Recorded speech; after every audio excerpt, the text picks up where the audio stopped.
What's up, everybody? Once again, it is I, James, coming to you from the Nerdy Mewzings podcast studio. I am excited to be joined tonight by Mr. 22 of 22 Comics. How you doing today, sir? I'm well, man. I'm well. Thanks for having me on. My pleasure. And the age-old question of the night is going to be, did you hear the intro music? It seems to be up for debate whether people can hear it or not. I did hear it. Oh my goodness. I don't know what's going on. Here I'm jumping through hoops over here trying to mix it out and everything else, and now it's working. All right, maybe my spiel will not be telling people you won't be able to hear it, because you're the second person in a row that's been able to hear it. The stars have aligned. I'm telling you, it could be because you got a nice setup though. I don't know. It might be. You rocking that Shure mic. You probably got a fancy Mac or something, you know. I do got a Mac, yeah. See? Maybe that's it. Maybe so.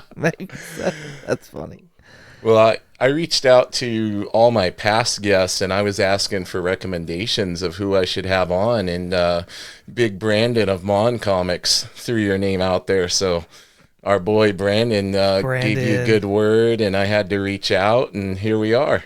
I love that guy. He's freaking fantastic. Shout out Brandon Mon Comics. If you're listening, go check him out on YouTube. He's freaking fantastic. You'll not regret it at all. He's been one of my biggest supporters, and I can't help but support him. Freaking, like I said, I love him. He's a great guy.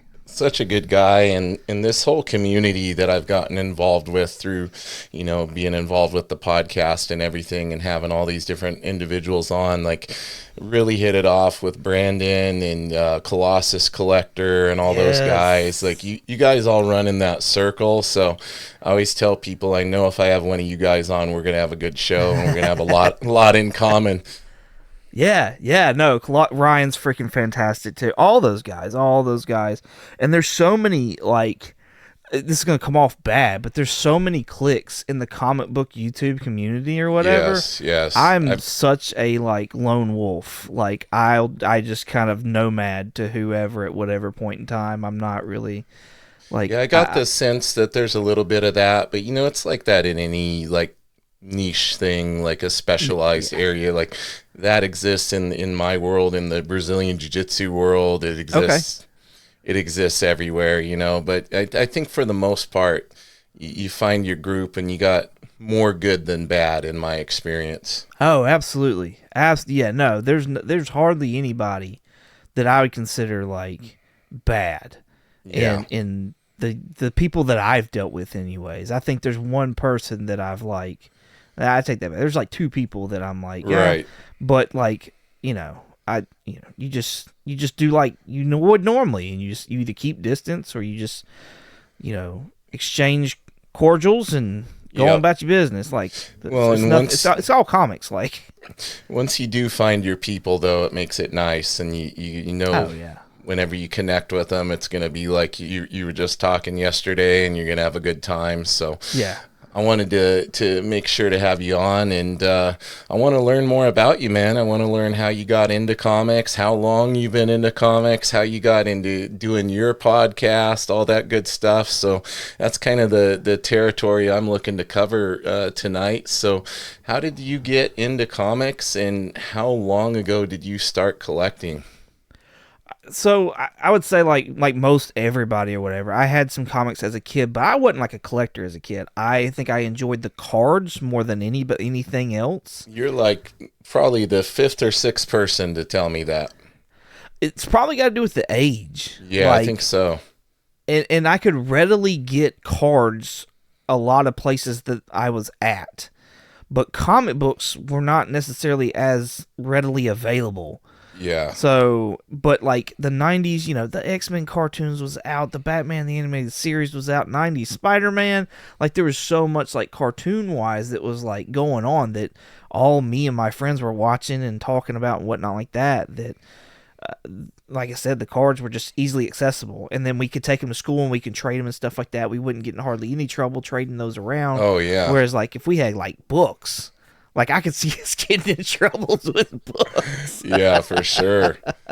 So Oh, go ahead. I won't cut you off. Go ahead. I was gonna say, I mean, like my son, like he'll get in trouble if he takes like his Pokemon cards to school. For just trade. sure. I'm like I get it, like if it's a distraction or something like that, but like let him do something before school. Let him do something at lunch. Let him do something at recess. Like come Totally. on, let them have their own ecosystem. Quit janking on that chain so much. Now, did you find that since you said that, I'm guessing the cards was like your gateway into comics, and were you finding interest in specific characters through those, and then kind of looking to go out and find the books that those characters were in? So once I got to that age where we most do, and it's like you just kind of fall off. You know what I mean?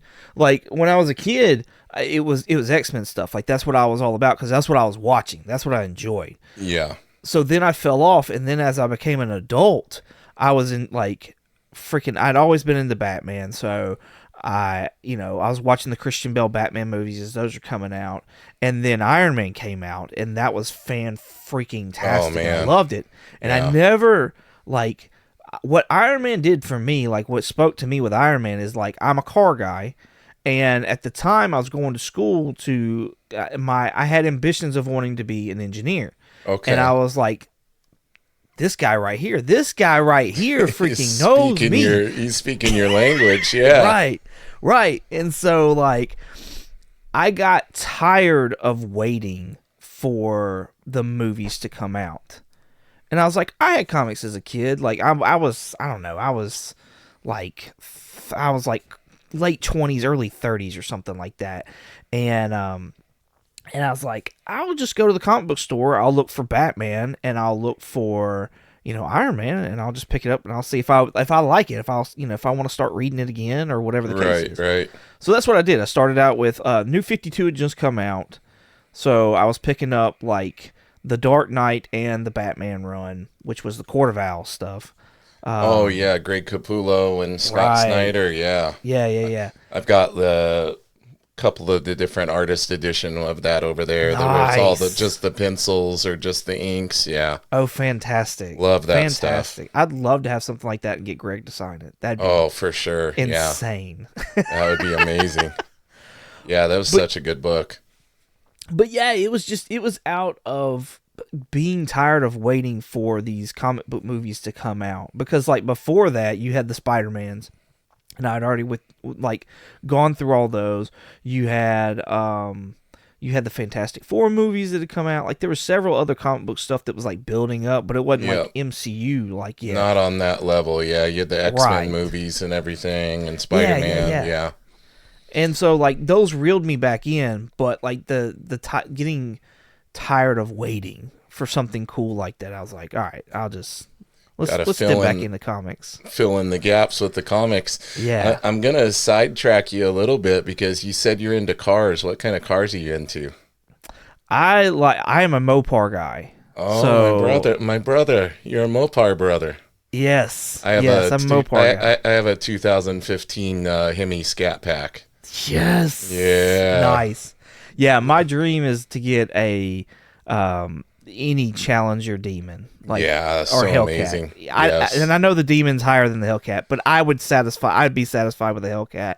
Yeah. So like that's where I'm at. Like that's my dream right there, is getting one of those. But my like project, like daily, like what I'm on right now is I have a 2006 Chrysler 300 with the 5.7 Hemi in it. Beautiful. Yeah, that's what my folks have. Nice. Oh man, it's fantastic. See, I got it from my folks. I got the Mopar bug from my folks. Yeah, they had a 74 Challenger when I was growing up that we used to take to the racetrack and go cruising and all of that stuff. So it's in my blood from way back. Yes, that's fantastic. Yeah, That's awesome. I've always loved the 300 for whatever reason. I don't know what it was. And then I've always liked them. Yeah, they're cool. I was a Chevy guy growing up, and I had a Hummer H3, and it gave me so many problems that I was like, I'm done with Chevy. I'm done with it. And I went over just full straight Mopar for me. That H3 in particular, you're not the first person that's told me that that they had issues. I have a friend who had a ton of issues with his too, so I understand. Yeah, it's challenging. The Mopar, it's calling you back, man. It said no Chevy. You got to stick with your Mopars. All right. So I have that side tangent. That's cool that we got that in common too. Yes, absolutely. So back to the comics. So you're getting in and you're trying to fill in the gaps, while you're waiting for the next big movie or whatever to come out. And you said you started with, kind of Batman and Spider-Man, that kind of stuff. And where did it branch out? Because I know it's like a snowball. Like I just got it. I got back into collecting probably a couple years ago now, and it's just like, and I was like, oh, I'm not gonna get any graded books. I'm not gonna get slabs. And then I got my first slab, and then however many slabs later now, it's a slippery slope. Right. So I got back in. I started getting the Iron Man books and trying to catch up on. Oh, that's right. Volume. You said Iron Man, not Spider-Man. That's right. Oh yeah. You talked about the Spider-Man movies. Yeah, you talked about the Spider-Man movies. Yeah. And I was picking up Batman: The Dark Knight on the regular, and for whatever reason I chose that over the Batman. I don't know why, but that was a really bad move on my part because I wound up having to spend more money getting that second volume of Batman with the Court of Owls and all that. Right. But yeah, so there was that. I wound up meeting a guy in Books A Million one day, which is a local book chain store. Okay. Here in Alabama, and it's branched out more than Alabama, I believe, but its main hub is here in Alabama. And he was talking to me about Civil War, and it was really interesting to me. And I was like, okay, cool. I'll check into that. And so then I started going to a place called Second and Charles, and they had a bunch of the Civil War stuff for $1. Oh, nice. So I just started grabbing up that Civil War stuff, and I was like, okay, cool. I'll get this whole run. I'll read it and see what it's all about. And so then I started seeing other things and other characters that I may be interested in that I was like, oh, I'll check those out. So they had the Punisher, and they had just all these other things, X-Men. I'm trying to remember what that was so many years. That was over 10 years ago. Yeah, they had everybody in there, man. Civil War was crazy because I know when they did the movie, everybody was like, oh, this is nothing like the comic. All these characters, they had so many more characters in the comic. And yeah, their budget would be insane if they tried to have that many characters. Although I did hear they're supposed to have I heard over 60 or more characters in the new Doomsday movie or something. Secret Wars. Yeah. That's going to be nuts if they can pull that off. Oh, absolutely. Well, and I just hope they don't sit there and so many people got hyped up over Doctor Strange and the Multiverse of Madness because of the name. Right. And it's y'all need to set y'all's expectations to something reasonable and go in hoping you get your socks knocked off. But in reality, just kind of be, reasonable. That's the thing, man. People get carried away because as fans, and especially being people that are fans of the comics, we know all this source material they can pull all these cool things from. So we're oh, if they do this, and then we get this idea of what we want the movie to be, when in reality, they have certain limitations in place. But I'll tell you, I was pretty excited with the whole John Krasinski, Reed Richards, and all of that cameo, and the Professor X. I was like, all right, this is cool. Oh yeah, absolutely. No, I love seeing that. Loved it. Yeah. I love that they brought Haley Atwell in to be Captain Carter. I was so cool. That's a new character, and you brought her in. That's super awesome. You made What If at least season 1, anyways. You made season 1 matter. That's cool. Yeah, season 3 was amazing. Did you watch that? I just finished season 3 today, and my opinion my opinion differs than yours. It's all good, man. It's all good. That's what makes this fun, right? Yeah, absolutely. I thought the last 2 episodes I really enjoyed the most, but I liked the two prior to the last two, where you Okay. had Shang-Chi and Hawkeye. I really enjoyed that episode, That was cool, yeah. and I enjoyed the Riri episode. Yeah, I that thought was that was a really good cool. one. Yeah, I hope they I hope they're able to pull that show off when they do the Riri? live action. Yeah, we're supposed to Oh, do yes. the Ironheart show. It's been kind of keeps getting delayed. It seems like and everything, and it's such a cool character if they could pull that off in live action, as far as her own show or movie or whatever they're going to do with her. I think that could be really awesome. Yeah, like it's confirmed a TV show will be out this year. Cool. So I know they've been talking about it for a long time because I think it was like San Diego Comic-Con like 3 years ago or something. They made that announcement. You know, I've been waiting and waiting. Yeah, it's confirmed for this year. I can't remember what month, but I want to say it's like their second to the last TV show or something like that, like MCU style, not cartoon, but like because they have like 3 cartoons coming out and then 3 MCU style TV shows, I believe, coming out. And it's the one in the middle, so it's going to be after Daredevil Born Again. Okay. And Yeah, I'm here for all of it. Right? Yeah. Right? Yes. Daredevil. I'm cautiously whelmed. Yeah.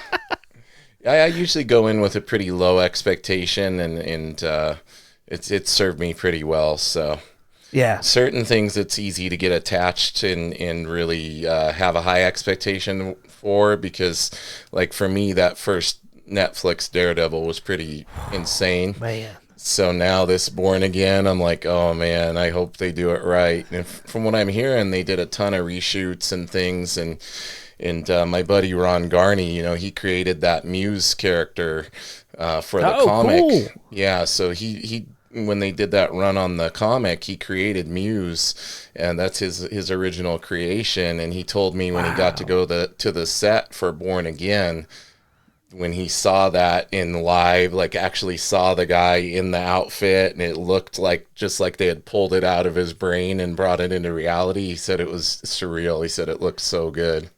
That's freaking awesome. And the fact that like he got to go and see it and stuff like that, I'm super excited about that. I love when creators get to go and see their work come to life, like Rob Liefeld and Deadpool. Stuff like that is fantastic. It is. I'm glad they've kind of kept, like, it's come out in, like, leaks and stuff that we're getting news, but I've yet to see a set photo leak of that character. Yeah. So that's really cool as well. I think in that little, I think they did like a 2025 teaser little trailer, and I think there was like a quick flash of him. You could see like the bleeding eyes and stuff. Oh, I'm about to go look. Yeah, I think that, So, yeah, but hey, we got to take Ron's word for it. He said it looks amazing. So if it looks anything on film like what it looked like to him in real life, it's going to be pretty dang cool. I was going to say, if the creator's happy with it, hey, good on you. Like that's the standard for me. That's tough to pull off.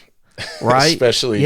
Especially a brilliant artist like Ron. Like, I know he has a very high standard, so for him to tell me, James, it was like really great, I'm like, okay, it's probably going to be pretty dang cool. And I know Liefeld was saying he actually knows the dude that they brought in on a lot of the reshoots, because I guess it was ending up being kind of like an Ally McBeal style comedy jokey joke thing, and then they're like, no, we don't like the way it's going. And basically the stunt coordinator guy, I think from the Netflix Daredevil, came in and redid a bunch of it and directed a bunch of it. So hopefully we get some I heard it was gonna be like court proceedings. Yeah, it was supposed to be like a court drama / comedy.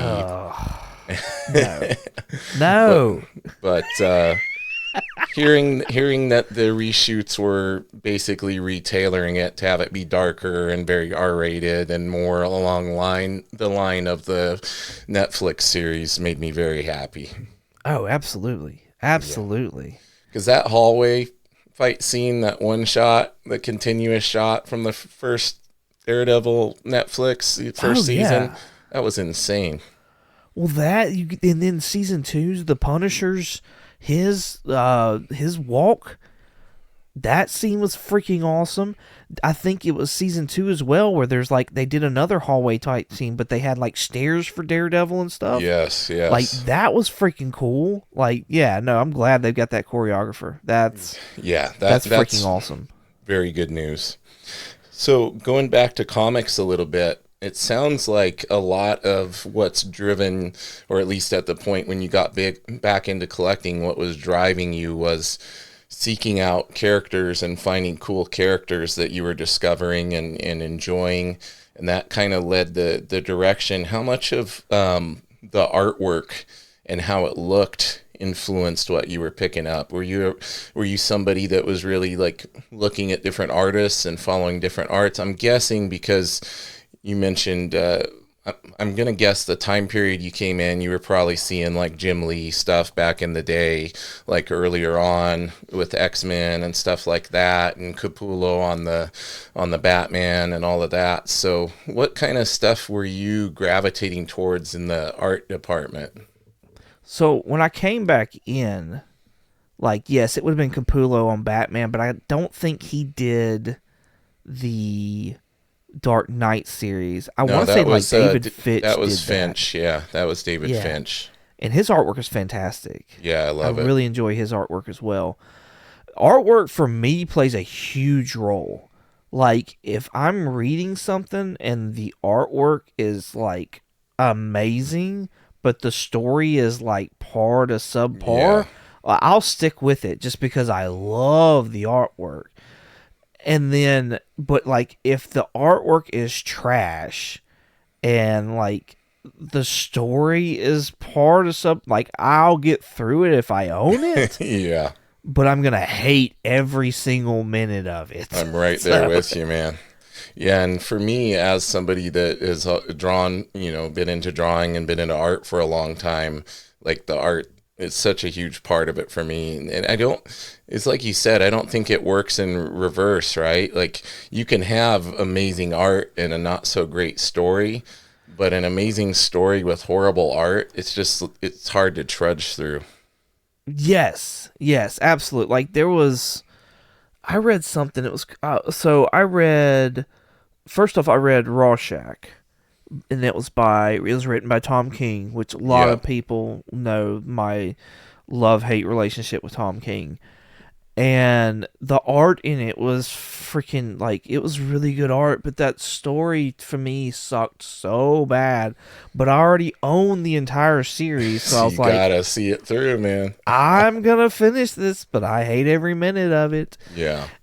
And then I bought this series called Fear Case. It was a 4-issue series. Okay. It was written by Matt Kindt.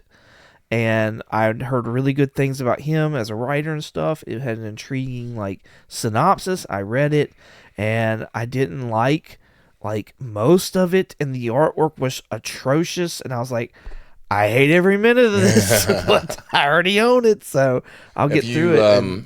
Have you ever picked up Berserker? I've not read Berserker at all. So same writer, but Ron Garney's on the art, and I think you'll probably enjoy it. So this is not the Berserker that's the Keanu Reeves. This is the other one. No, this is the Keanu Reeves one. Okay. Yeah, Ron's the one that's done pretty much the majority of all the art on that book. They did a one that came out a little bit after he did the first run that was drawn by somebody else, but he just did the most recent, or he's on the most recent run of it. And same writer, but the story, I think Keanu has some input on the story too. So it's pretty cool concept, and the art's phenomenal because Ron is truly one of the modern masters. Can't give Ron enough shout outs on here today. I would give it a shot because I've heard good things about it. I believe it's Matt Kindt that's wrote Mind Management. Okay. Yeah, I'm not familiar with that one. That the synopsis to that one, if I can't remember it, but I remember when I did hear it, it sounded interesting. I think it was a murder mystery that was underwater or something like that. Oh, or maybe that was Department H. Yeah. It might have been Department H that he wrote that. But it was one of those, and I'd give that one a shot. Like, I don't know. It takes a lot, I feel like, for me to scratch a writer off. Yeah. Well, it's Because like Tom King, like you were saying, like he's done great stuff, but then he's done that one. You were kind of like, eh. 'Cause I know Cliff was saying the Wonder Woman stuff. There's been some amazing stuff on Tom King's Wonder Woman that he's absolutely loved, and but then there's been other stuff where he's like, I'm not too sure about this. there's been nothing that Tom King has wrote that I've like been in love with. Nothing. So you're totally. He's got to earn his way with Mr. 22. We're slated to read Supergirl, Woman of Tomorrow, and I know that's wrote by him. Like I'm gonna go in it open minded. Have you tried Have you tried the Wonder Woman stuff? Have you read that? I have not tried the Wonder Woman. Okay. I've read Mr. Miracle. So you got to read the Wonder Woman. You got to read the Wonder Woman, and then give Big Cliff a hard time. Give Cliff on Comics a hard time if you don't like it. Okay. Cliff already gets such a hard time from me sometimes. Anyways, we have a nice banter session with each other. And I'll just put this out there. It might get me some hate, but I have not read any Tom King books, so I can't speak on them. In my opinion, you're not missing anything, but yeah, that's just me. He's very slow burn. Gotcha. So I had Mike Barron on today, the creator or co-creator of Nexus and the Badger and all of that, and he was talking about we had a big discussion about that, how like comics should be exciting and not like 15 pages of 20 panels a page of talking heads and dialogue and stuff. Yeah. You gotta give me something to come back for. Like you gotta give me a reason to keep coming back. Like if it's just art alone, like I love it. I love freaking great art, but like it's gonna make me hate you as a writer. Like that's just for me. That's just how it is. So who are some standouts for you in that art field? Like I mean, you don't have to put them in order, but if you were gonna do like a top 5 for you. That you really gravitate towards, who are some people that you just never get tired of looking at their stuff? Gabriel Dell'Otto is the top of that list. Oh yeah, I absolutely positively love his work. His Batman stuff, and he's done some crazy stuff. Yes, anything he does, like he's made like Sonic the Hedgehog covers that I'm like, I need that cover. I don't care that it's Sonic the Hedgehog. Like he did it. There's a Scrooge McDuck he did, and I'm like, I don't care. I want it. I want it because it's freaking Dell'Otto. Like that's awesome. Love his work. Esad Ribic is another one. I love his artwork. Oh, yeah. His work with Jason Aaron on Thor, the God of Thunder. It's like that story is one of my favorites of all time. Artwork is out of the park. Story writing from Alabama boy Jason Aaron, it's out of the park. Like I just all cylinders for me. All cylinders. Yeah, so that's 2. Give me 3 more. We got. Let's see. I said Esad Ribic. I said Gabriel Dell'Otto. There's I always forget his name. Oh, what is it? We'll throw out there. I love David Nakayama.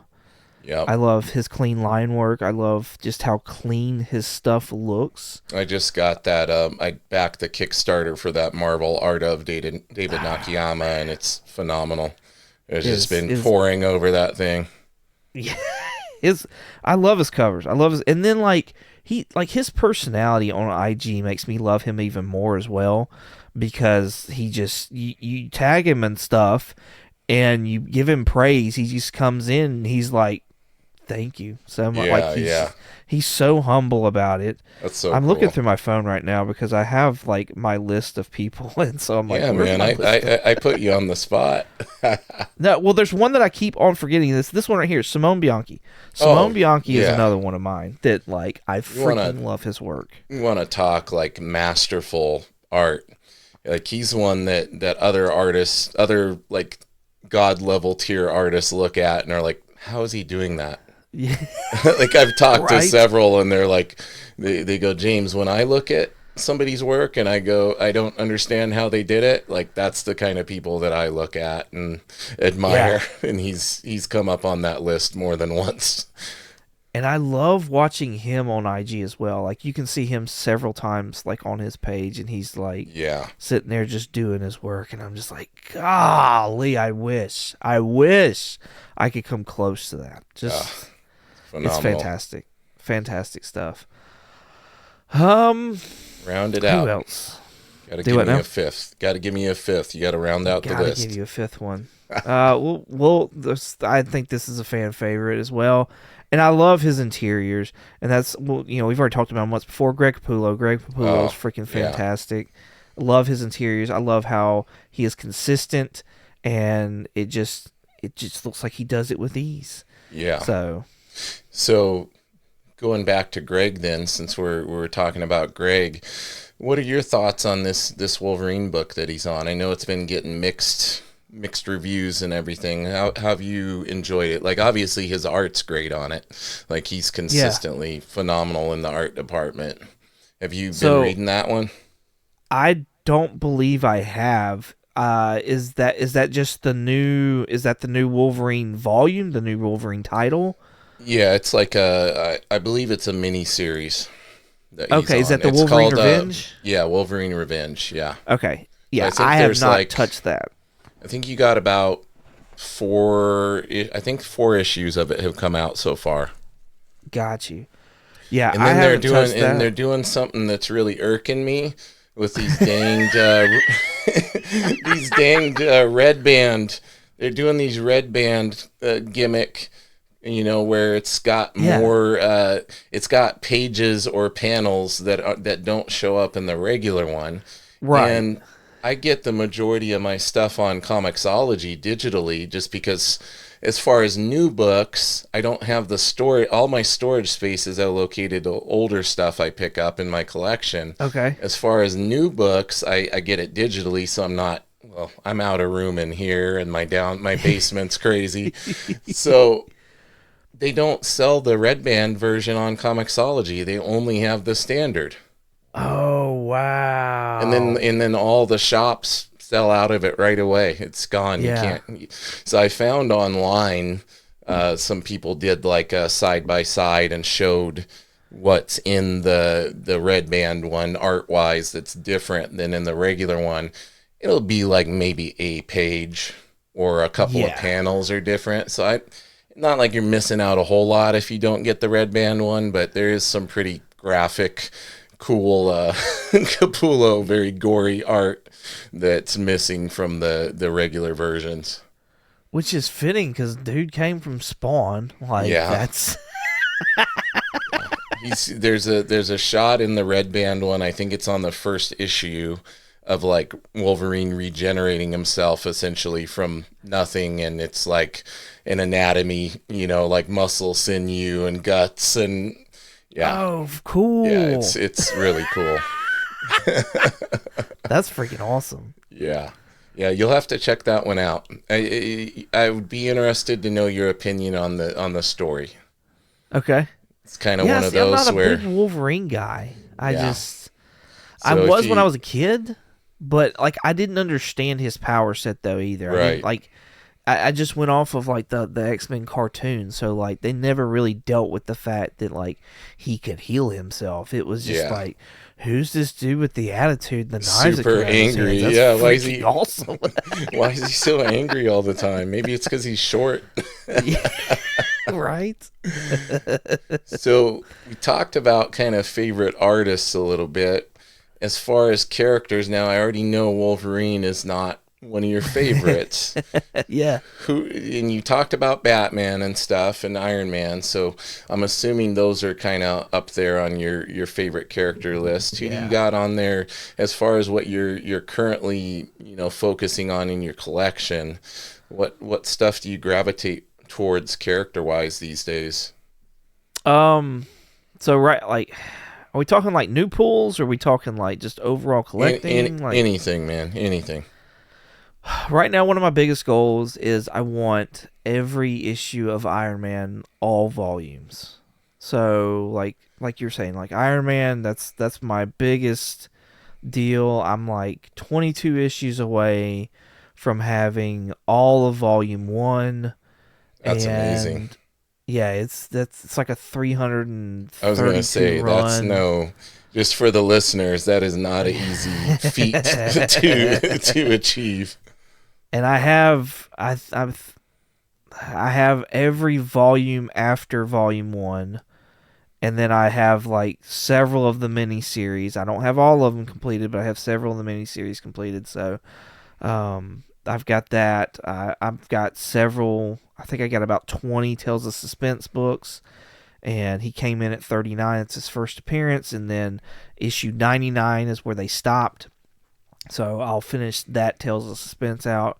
Once I get done with Volume 1, that's what I'll start working on there. Doctor Strange, that's one that I've wanted to collect. That's one Nice. that I think is once Iron Man is done, That'll that be I'll what you probably pick up. start moving towards there. Right now, though, I'm collecting. I have his last volume that was out that was done by Jed McKay. Fantastic. Like one of my favorite reads ever. Like that. Okay. It was so good. So good. The entire thing was just fantastic. I loved it. I want a hardback version of just that entire. It's like 20 issues, and I want a hardback of it. It's Nice. fantastic. I'm collecting his Strange run right now, where Clea took over after the death of Doctor Strange. So I'm getting Oh, that Death of okay. Doctor Strange run too, which is like 5 issues, and then the Strange run is like 10, I think. Jed McKay did a run on Moon Knight that what I've read has been really good, so I started picking those up. And a lot of this stuff that I'm picking up for $1. Oh, Like yeah. it's not like I'm, you know what I mean. Like like I'm not Yeah. sitting there doing $4 and $5 books. No, I did pick up. you're a completist though. You're wanting to get this stuff so you have these runs and everything too, right? Yes, That's part yeah, of it. Doesn't matter if it's a yes, valuable book. You're trying to you fill out those runs. right. So we got Iron Man, we got Doctor Strange. Um, who else? Daredevil. Daredevil's a favorite of mine. However, I haven't. I read Chip Zdarsky, one of the Chip Zdarsky volumes of Daredevil, and just the way it ended, I didn't like. It didn't grab me throughout, and then the way it ended, kind of like I was like meh, and so Right. I just I wound up selling that volume. But I do have the entire second volume of Daredevil that's got like Brian Michael Bendis work in there. It's got Kevin Smith work in there. There was somebody else that came in after Bendis, if I remember right. I can't think of his name. Um, and so yeah, I like the character of Daredevil. I like my heroes to be vulnerable. Yeah, I was gonna say I'm sensing the theme of everybody you've kind of talked about is like a regular person for the most part. Yeah, Bruce I Wayne, Tony yeah Stark, with Matt Murdock, Matt Murdock's got enhanced senses and, elite right level training and all of that. Basically has superpowers in the fact that he can see pretty much right see even though he's blind, but yeah yeah, so you like to have that risk versus them just being invulnerable and god level characters.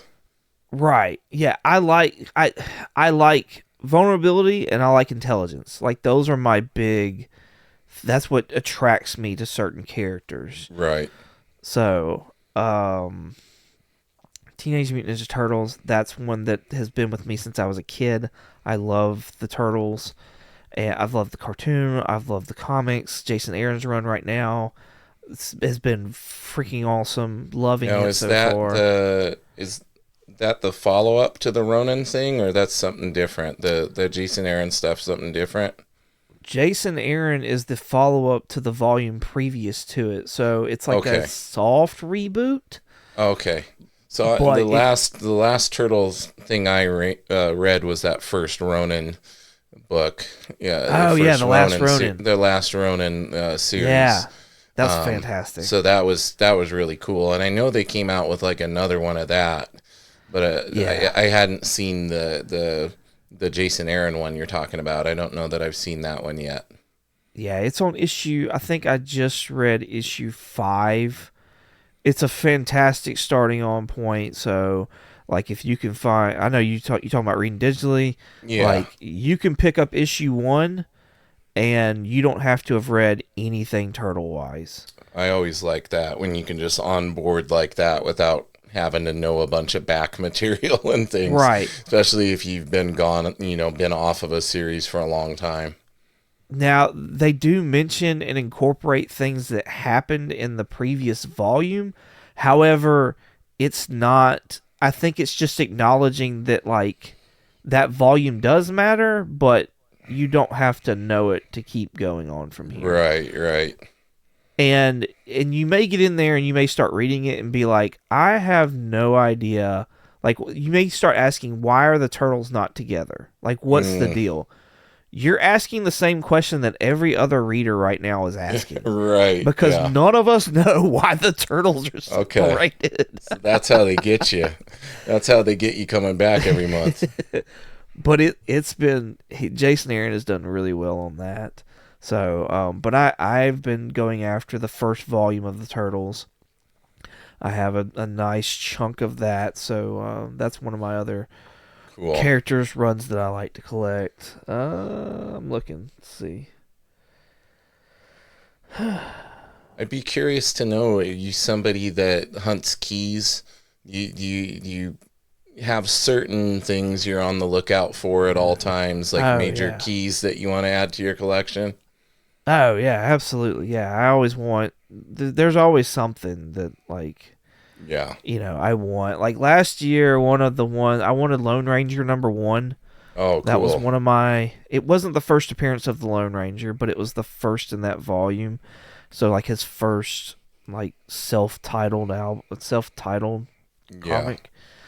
So I wanted that. I didn't complete that. I didn't find it. They wound up like going up in price by $100, and I was like, what's going on? Wow. So I just can't get over the fact of like, is there like a speculator market for Lone Ranger right now, or what? It shouldn't be. Like, they're like, nobody cares about westerns. Like my biggest, if you want to get into Golden Age books, go look at westerns, because nobody gives anything about Golden Age. Like, nobody cares about westerns. None. I love the Jack Kirby stuff on a lot of the old, like, Rawhide Kid and some of those old books, or Two Gun Kid and all of that. Like, he's got, he did art on a lot of those. It's like, I think it's like very underappreciated Jack Kirby stuff. And like you said, you can get them pretty cheap, even though they're old books, because nobody cares about the Western stuff, right?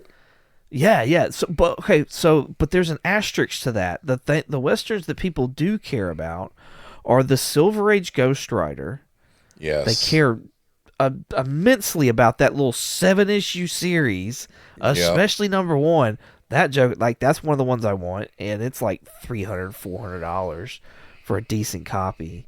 Yeah. And then they did a reprint, I'm pretty positive, of that same series.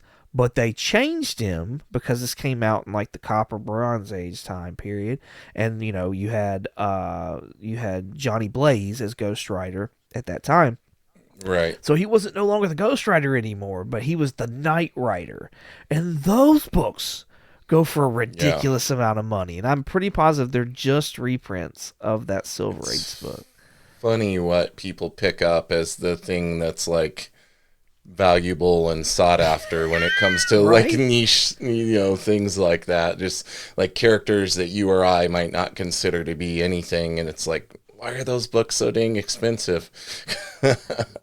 I think the Knight Rider is because they're like hard to come by. Like, I hardly ever see them just in the wild. So I think that's why on those, but yeah, I don't know. I don't know why anybody cares anything about like, I've never seen anybody be like, I've got this Silver Age Ghost Rider book. Like, nobody. No, I think I'm the only one that shows those books. Like, just in case, some of the listeners are not as educated on comics as you or I.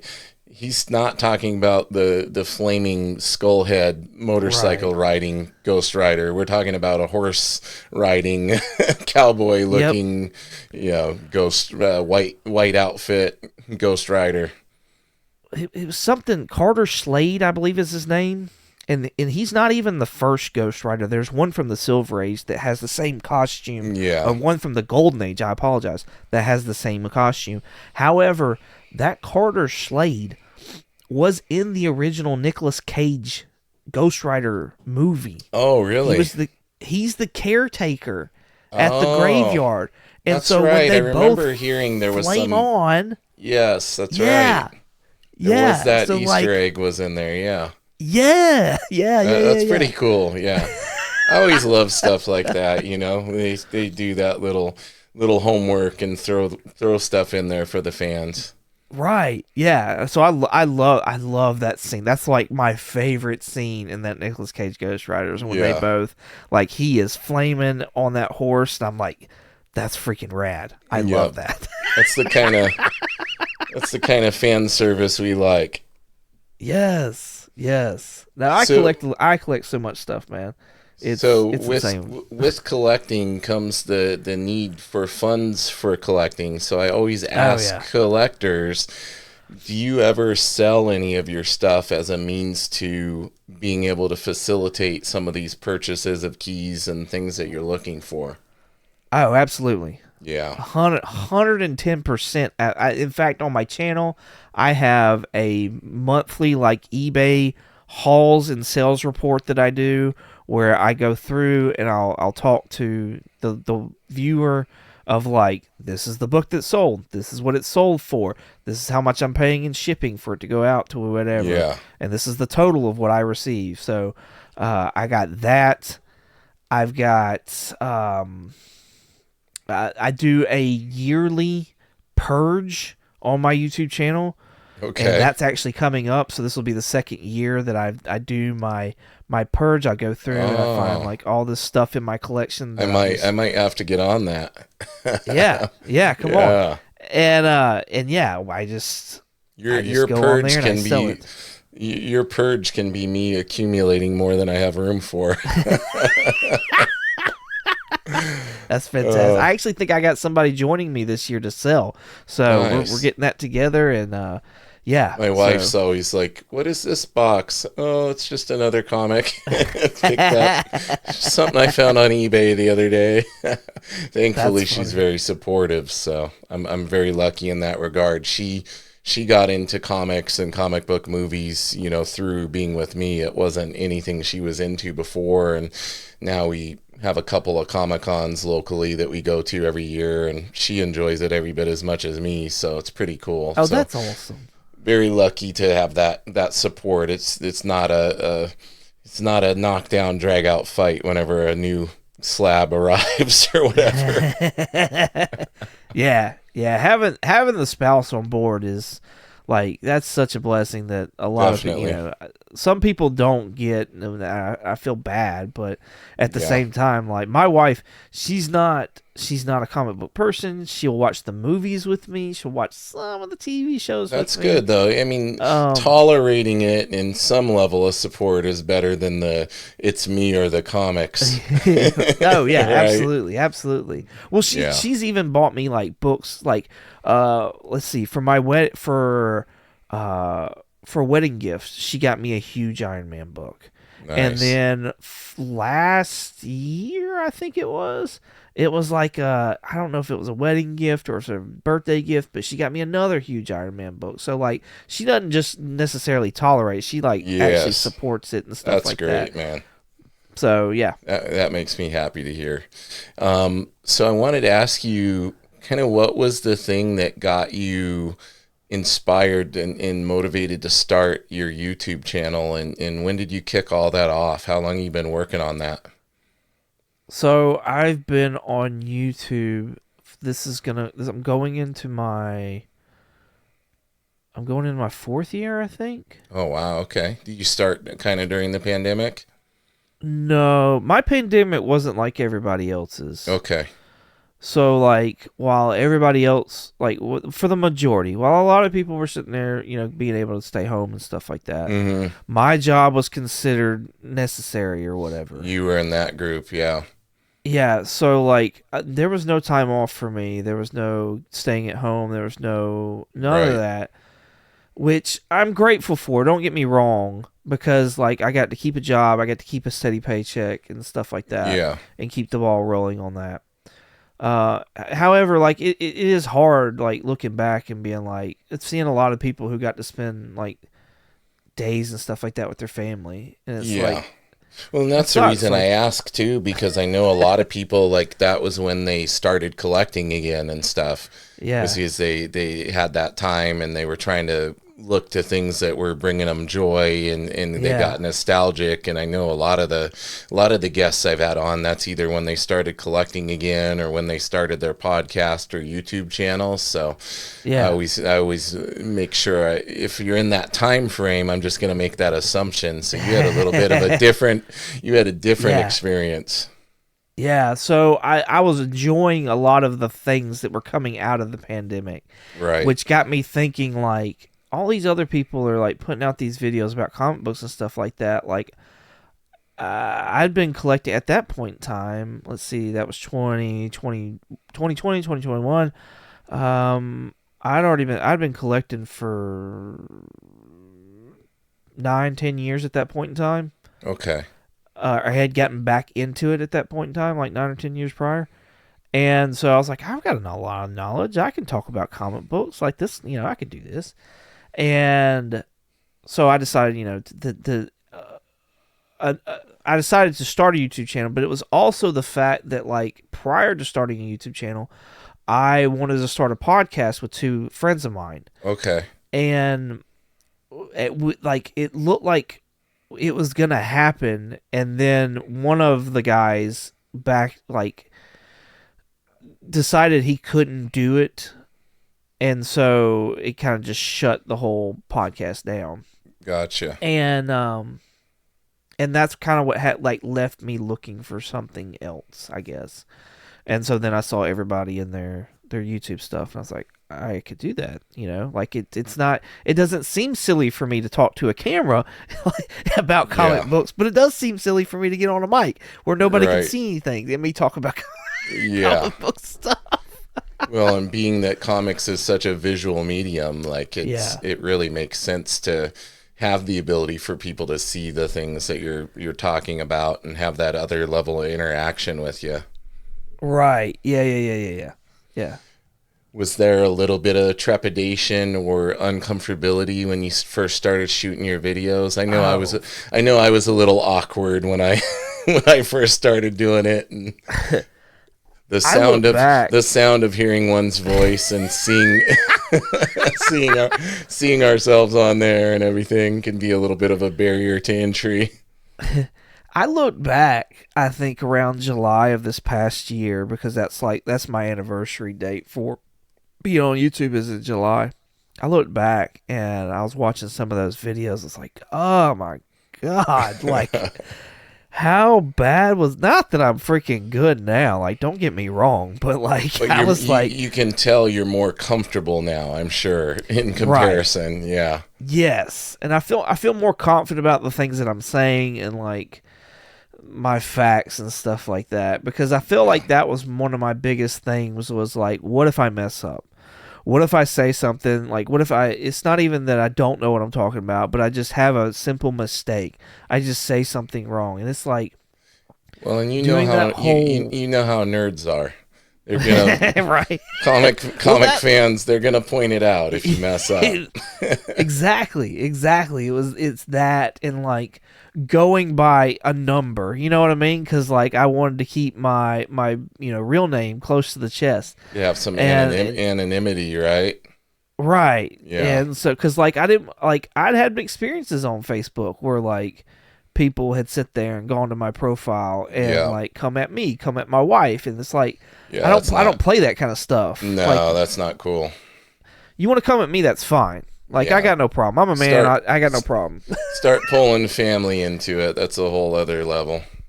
Exactly, and so like that was what, like that's one of the reasons for the number, is that like that's my favorite number, that's my wife's favorite number, like that number means a lot to us, Right. and so like I was just like, whatever, 50 Cent can do it, why can't I? So Exactly. Just avoid the getting shot 9 times part, and you'll be right, good. right. But yeah, I mean, it was a lack of being able to do the podcast that I wanted to do that drove me, on top of the big boom of, COVID channels that got me into it. So. Yeah, and that was such a crazy period because, again, going back to that, like the nostalgia, and everybody like was going out there and spending like crazy, and people were selling and able to sell like crazy. It was such a unique time, and now I think we're kind of getting back into that period where things are going down a little bit, and presenting some challenges, but it's still cool. You got your people out there that are still doing well despite it, and people that have built themselves up within the community and have a good reputation, and because I see a lot of different people who do the selling and everything, and how you interact and how you treat people makes such a big difference when you're in a field like that. If you're selling comics and you're taking forever to ship stuff out, and you're being impersonal and all of this, like you can't be surprised if you're not doing well and not making sales and all of that, right? Right. Oh, absolutely. Yeah. Like for me, it's people want to have a good experience. Like, yes, they're buying a comic from you, but like they want to have a good experience with you as a seller. Right. They want their book to come in, and they want it to look like you cared when you shipped it out. Like that means a lot. You know what I mean? And then they want to know that you know what you're talking about when it comes to grading. Like those are the three big things. That's a big one. For me. That's a big one. Yeah. Yeah, the grading thing, that's such a hard thing because it's so subjective too. It is, and if the buyer has an idea of what name the grade is in their mind, it makes it challenging for the seller to appease them, I guess I would say. So, like I was talking to, do you know Cheddar Comics? Oh, I've heard. Yes. He sells Cheddar, a lot on IG, doesn't he? He's a great guy. Like you talk about like giving that personal interaction and having a really good reputation as a seller. That guy is amazing. And, but I lost my train of thought. What was I saying before that? The personal interaction, all of these things, going above and beyond.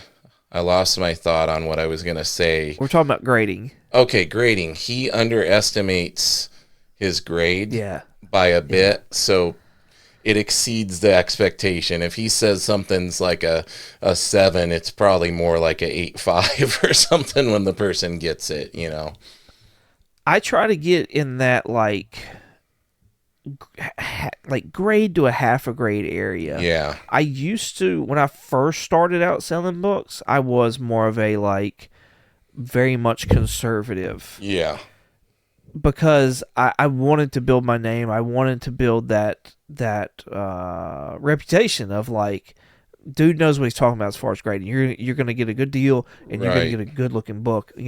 At least better than what you think is coming in the mail. Yeah, and I'm misquoting. Like I don't think he's a whole grade point different, but just as an example, like that principle or that concept of like underestimating it a little bit so people are happy when they get it. Like, oh wow, this is way better than what I was expecting. I think that's smart.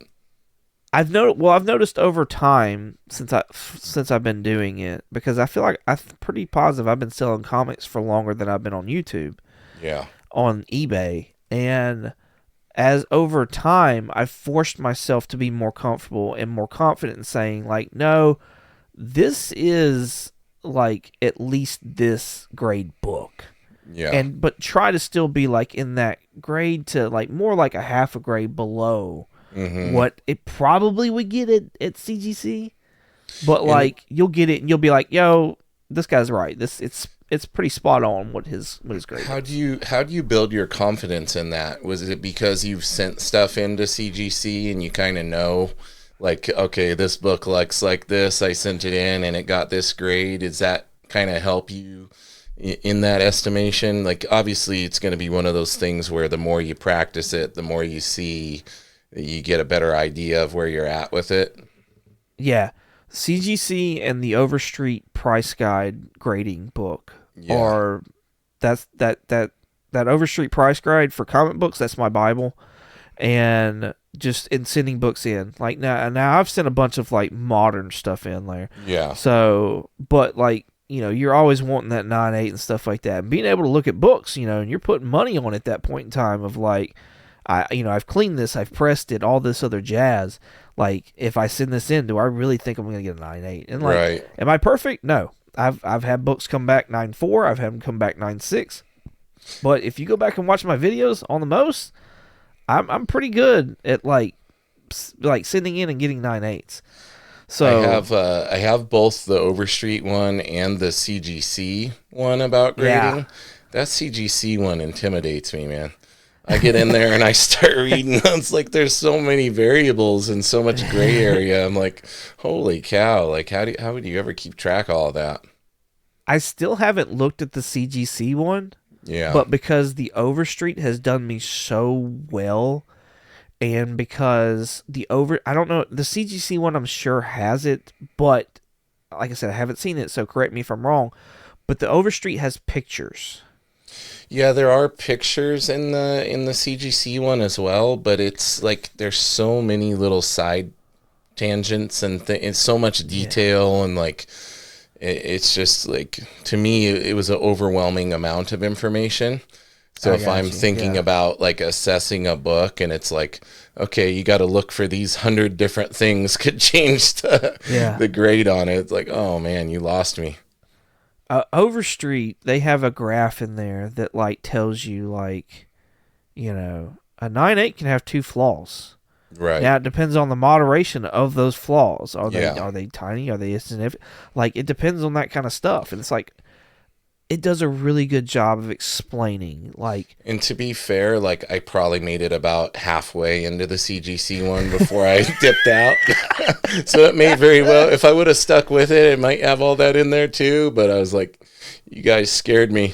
I don't know, this is too much.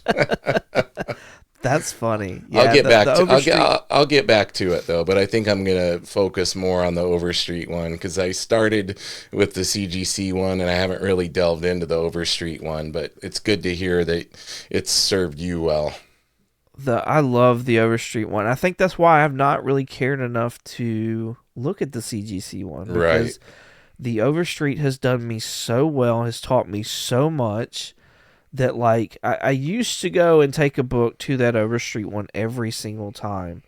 And now I've just gotten to where I've done it so much that I'm like, nah, this is probably in this grade range. Right. And you know, if I'm questioning it, then I'll take it in there and I'll compare it to some of the books they have for examples. But, like, there's just some telltale signs that, like... that let me know off the bat, like this is gonna be some kind of in a book like this is gonna be in this kind of grade. And I one of the tips that like I would give is that don't look at the binding first. Okay. Don't look at the spine ticks first. For me, what I do is I look at the corners. That's the first thing I look at, or at least force myself to try and do, because it's a hard habit, at least it was for me, to break. Of looking at that spine and the spine ticks first. Yeah, I think a lot of people do that. Yep. But by the time you get done with the spine ticks and then you start looking at everything, it's like it just kind of seems whatever. Yeah. So I usually try to look at the binding last. Okay. So I try to look at the corners to see how sharp they are, because to me, like, sharp corners, like, that's a good indicator right there. Yeah. And then I'm looking for subscription creases. I'm looking for dog ears. I'm looking for that kind of stuff. Then any tape pulls on the surface, any dimples on the surface, and then I go to the binding. That's a great pro tip. That's awesome. That's what I'm going to do. So. That's what I'm going to do. If it works for you, if it's good for Mr. 22, it's good for me. Well, brother, I know that it is later where you're at than it is where I'm at. I appreciate you getting on here with me today. It's been an absolute pleasure, and I always take time here at the end of the show to give you opportunity to plug anything you'd like to plug. Make sure people know where your YouTube channel is. Make sure they know where to find you on social media. The spotlight is yours. Take it away, Mr. 22. Well, thank you. Thank you. First and foremost, go check out the Comically Comics podcast. It's on YouTube at Comically Comics Podcast, but it's also on every single podcatcher. So if you're a podcast person, which I assume you are, you listen to this fantastic nerdy Mewzings podcast right here, then you can check us out as well, whatever podcast catcher you're on, more than likely. That's where we'll be at as well. Comically Comics Podcast. New episodes are on every Monday. Outside of that, me personally, you can find me on like Instagram at 22_comics. You can find me on eBay at 22_comics. You can also find me mainly on YouTube though, 22 Comics. That's where I do I have a live show on Mondays where I do the top 10 alternatives. I take the cover price top 10 list and I go through them, why they may be on the list, and we talk about the dollar amount. But then I also give an alternative to that book because I try to fight FOMO. So I give you a book that's like similar that I think you'll enjoy for way less money. And every other Thursday, I have a live called Collecting Uncensored, where I bring on a guest that collects, and we just kind of like two dudes sitting down, having a drink, talking about comic books, something quite like this. So if you enjoy this, I think you'll enjoy that show as well, on top of like any pre-recorded stuff that I do. So yeah, check me out. And I appreciate it, and thank you very much, James, for bringing me on, man. This is fantastic. Man, my pleasure. I'd love to have you on again, man. Absolutely, yeah. Let me know. Very cool, and I'll make sure to throw all those links in the show notes for everybody.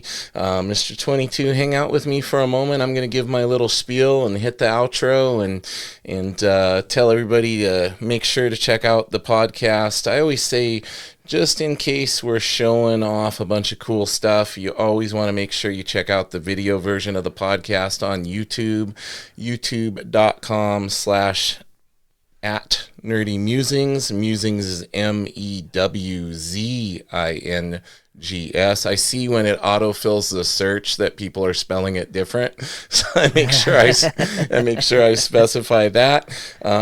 Just like Mr. 22, all major podcast platforms, you can check us out on there. Don't hesitate to give a rating, a like, a subscribe, a follow, a review, 5-star preferably. And as always, everyone, keep it nerdy.